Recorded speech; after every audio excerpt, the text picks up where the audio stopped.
Most people are trying to pursue something in the future that they already have. I want you to think of what it is you think you want that will make you wealthy or financially free. By defining the game in a winnable way, a certain amount of money that we meet, and that covers what we're going to call financial security, which might be your housing, your cars, your food, and basic entertainment. How many would feel rich if you didn't have to work, if your investments alone, the income from your investments, the income, covered those 4 items, your housing for the rest of your life, your food, right, your travel, and some entertainment? How many think that would feel pretty good? Say aye. And by the way, that number is way smaller than what most of you think of when you think about being financially independent, which is everything covered without working. So why not get the first one down pat? And you're going to know exactly what that number is for you and what it's going to take for that number where you don't have to work to meet it. Then we can look at financial independence where you don't have to work and everything is covered. Then we go to financial freedom. You don't have to work and everything you can think of is covered. Anything you ever want to do for yourself or others, those you want to give. That's a different level, isn't it? And most people think of financial freedom, they come up with this gigantic number that if you even figured out everything you want, it's nowhere near as big as you think. And because it's so big, you never even start the journey. And you don't think it's going to happen. So you talk about it, you hope you'll get some big hit sometime with your business or something, but you never get going. How many follow this? Say aye. If you are significant in other people's eyes, what will that do for you?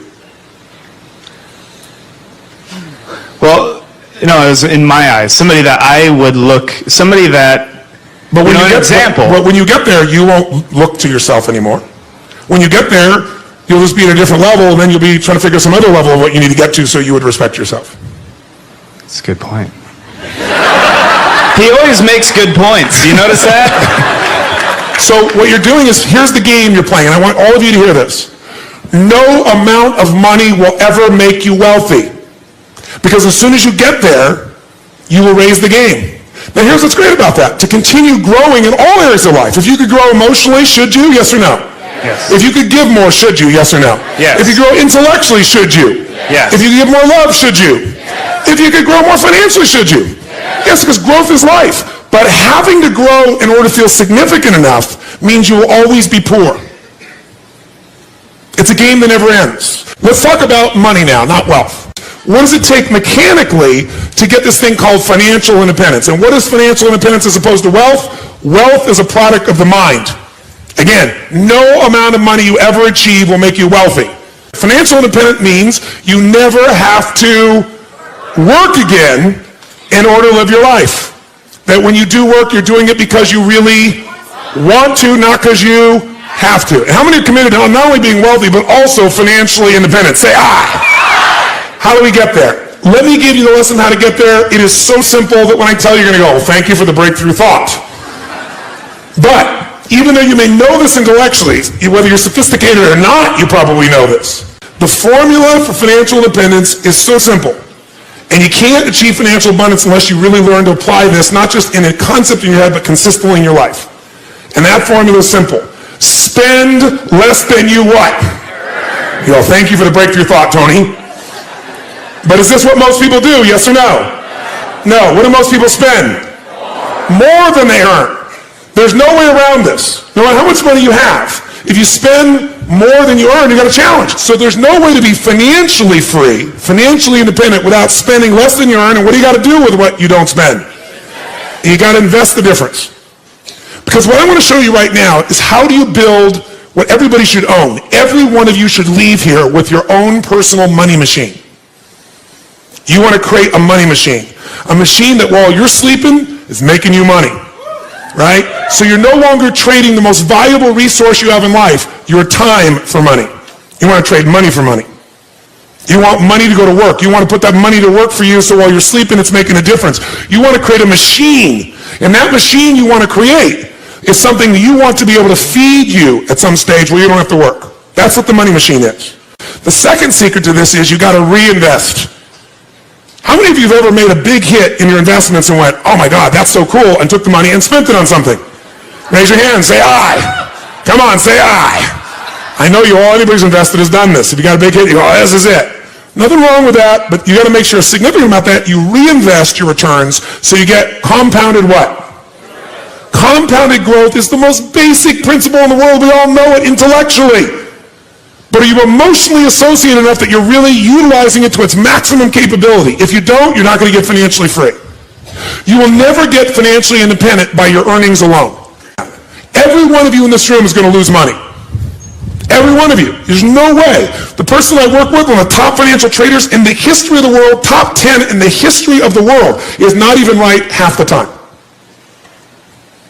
How could you make billions of dollars if you're not even right half the time? Not even 51% of the time. I'm going to show you in a few moments. It's known as asset allocation. It's the way you invest. It's what you do. That's what's going to shift this. So first step, spend less than you earn, invest the difference. Second step, reinvest it so you get compounded growth until you reach the home run, your money machine, until you reach a critical mass of capital, of investment capital. When you get to that critical mass, and what determines the critical mass is how much you need for the lifestyle that you want. Once you get to that critical mass, what it provides for you is what you're investing for. Who knows, no matter what investment you're doing, what are you really investing for? Whether you're investing in cars, stocks, bonds, real estate, financial instruments, what are you investing for? You're not investing for returns. That illusion will keep you from getting to the end game. If you're wealthy, here's what makes you wealthy. Income, not assets.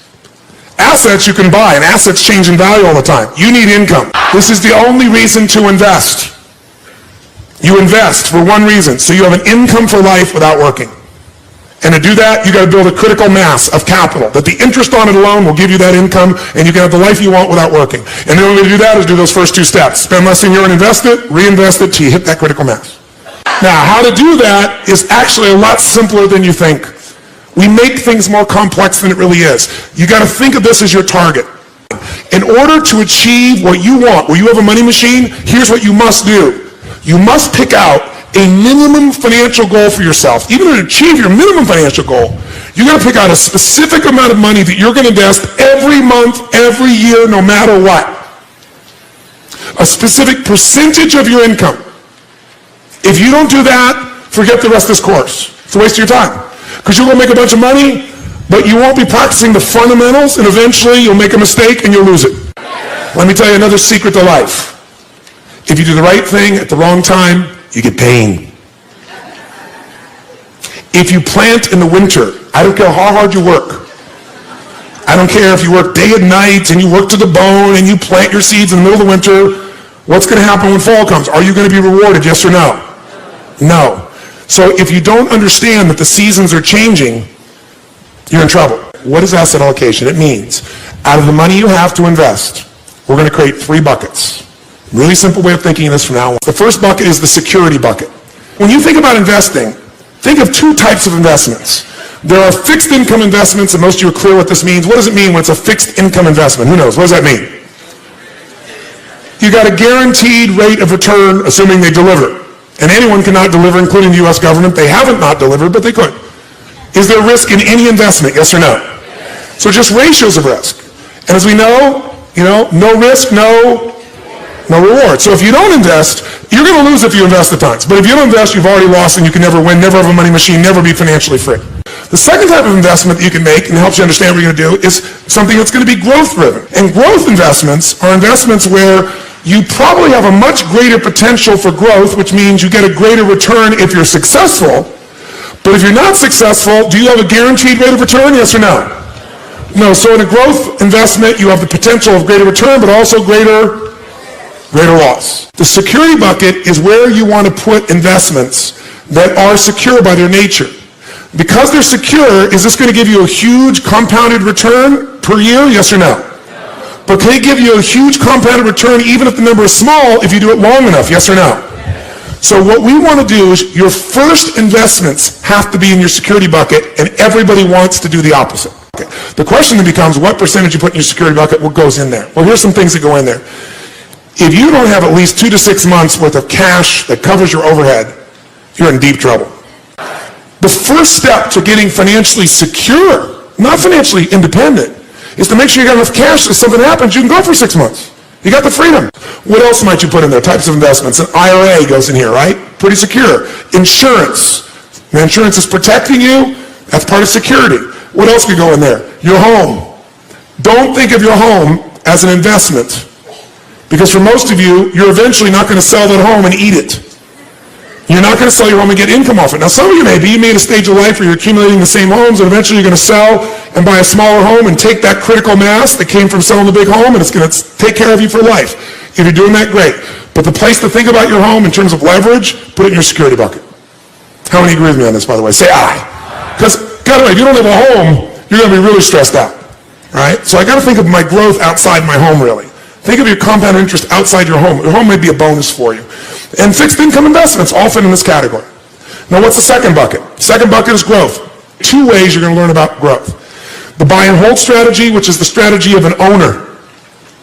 And by the way, that buying and holding, that is less risky to some extent than momentum because of the timing. But it can be just as risky. What is momentum trading? That's when you're no longer an owner, you're a trader.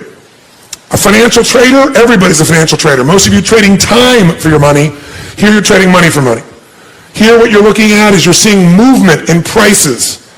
And what a momentum player is doing is they're playing for the short term usually. Third bucket is the dream bucket. The dream bucket is you want to travel around the world. The dream bucket is you, depending upon the size of how you think or what you're doing or your economics, you want to own a condominium in Aspen. It might be the boat. It might be a trip. It might be owning a basketball team, owning an island. It depends on the size of what it is you want to do. And by the way, bigger isn't better. The more you have to feel financially free, the more stress you're going to have. How many follow this? It's the opposite of what you think. The more you have, the more you got to manage, the more time, the more energy, the more risk, the more capital. That doesn't mean you shouldn't do it. Some of you are very, very driven to create and risk. That's a personality type. We know that it's crazy. I happen to be one of those types to some extent. But even a crazy person's got to make sure their security's there or their craziness at one point will bite them. How many follow? If you can get financially free for less, do it!